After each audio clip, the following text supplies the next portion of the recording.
अस्सलामुअलैकुम वरहमतुल्लाहि वबरकातुहू। मैं हूं आपका दोस्त ज़ीशान। टॉपिक है वो है सेमेस्टर होता है।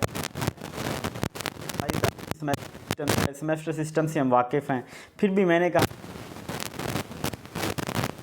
तो ये भी कोई टॉपिक रह ना जाए एजुकेशन का जो हमने ना किया हो, तो इस सेमेस्टर सिस्टम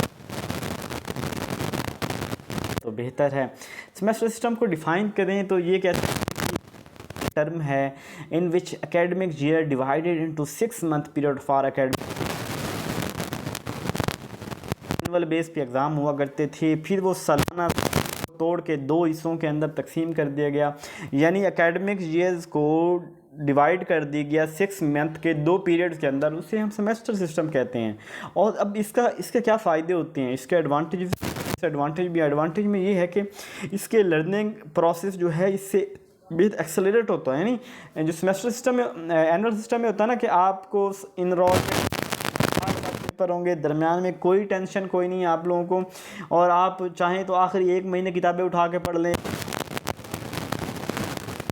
माह में तैयारी करें, बीए कंप्लीट करें एक माह में, इस तरह यानी करके। लेकिन सेमेस्टर सिस्टम कंटिन्यूसली आपको इंगेज रखता है, आपको एक्सेलरेट करता है, आपके लर्निंग प्रोसेस को बेहतर करता है और enable vertical horizontal mobility and learning. अब यहाँ पे हॉरिजॉन्टल और वर्टिकल को मैं ऐसे कह सकता हूँ कि यानी कि एक चीज़ मैंने लर्न की और अगली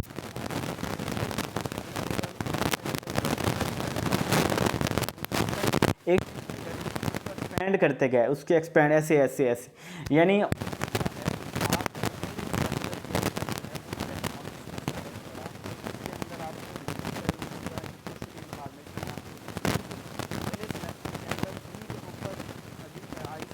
फॉर्मेशन उसी पुराने नॉलेज को बुनियाद बना के उस इसी तरह हॉरिजॉन्टल के अंदर भी यही होता है, किसी चीज़ को एक्सपेंड फलां बुक, यानी आपने उसी सेमेस्टर के अंदर इलेक्ट्रॉनिक्स और डिजिटल इलेक्ट्रॉनिक्स में वो सब्जेक्ट पढ़ रहे हैं, इधर भी वो पढ़ रहे हैं, आपस के अंदर इंटर रिलेट कर रहे हैं, तो यानी हॉरिजॉन्टली आपस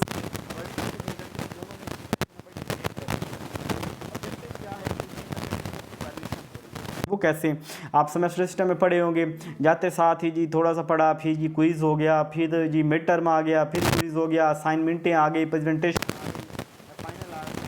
मंथ का सेमेस्टर, उसमें से दो मंथ वैसे चले जाते हैं, कम से कम 4 माह का सेमेस्टर हमारे पास होता है, 16 वीक का सेमेस्टर।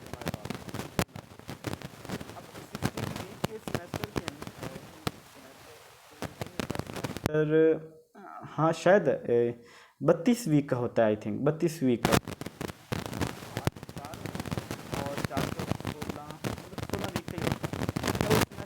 का कि आपके क्विज़ हैं, टेस्ट हैं, असाइनमेंटें हैं, वर्कशॉप है, मिड है, फाइनल है, हो रही होती है।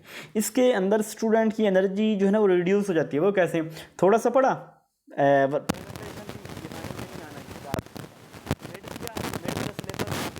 ताल्लुक, तो ये एनर्जी और टाइम जो है वो कम हो जाता है। स्टूडेंट और टीचर का इंटरेक्शन जो होता है वो इंक्रीज, और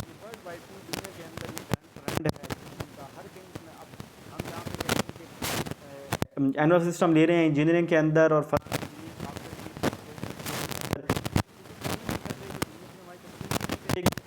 बड़ा अजीब सिस्टम है, तो हम दुनिया के ट्रेंड के साथ भी चलता पड़ता है। पढ़ने के लिए ये चीज़ें मोटिवेट भी करती हैं। इसके अंदर स्टूडेंट टीचर आपस में इंटरेक्शन कंटिन्यूसली रहता है। ये नहीं है कि एनुअल सिस्टम में साल बाद उस्ताद से वास्ता पढ़ना है, यहाँ तो हर रोज़ वास्ता पड़ता है। उस वास्ते के नुकसान भी होते हैं जो आप इस्लामिया यूनिवर्सिटी के आपने देखा।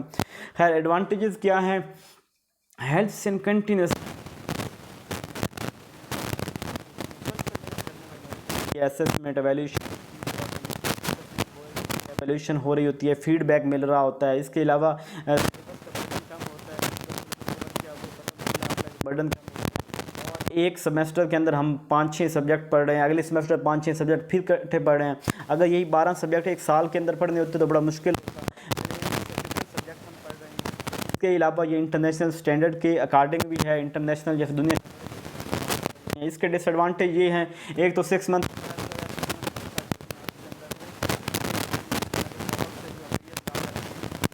कम हो जाता है। इसके अलावा ये एक्सपेंसिव है। अब एक्सपेंसिव इस लिहाज से है कि मुसलसल तो वैल्यूएशन चल रही होती है, कभी मिड कभी क्विज, यानी अब एक्सपेंसिव है वो पढ़ लिहाज से कि मुसलसल उसके ऊपर काम हो रहा होता है, ठीक है। इसके अलावा और 4 माह का सिलेबस हो चैप्टर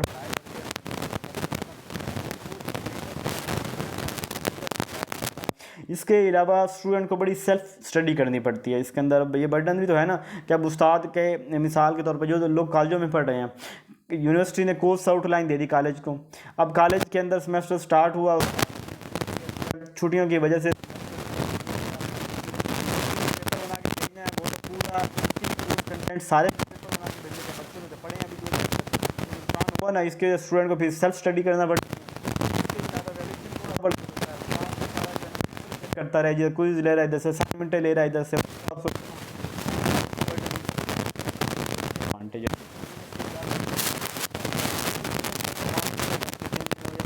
नई बात जो मेरे ख्याल रखिएगा। जज़ाकल्लाहु खैरा।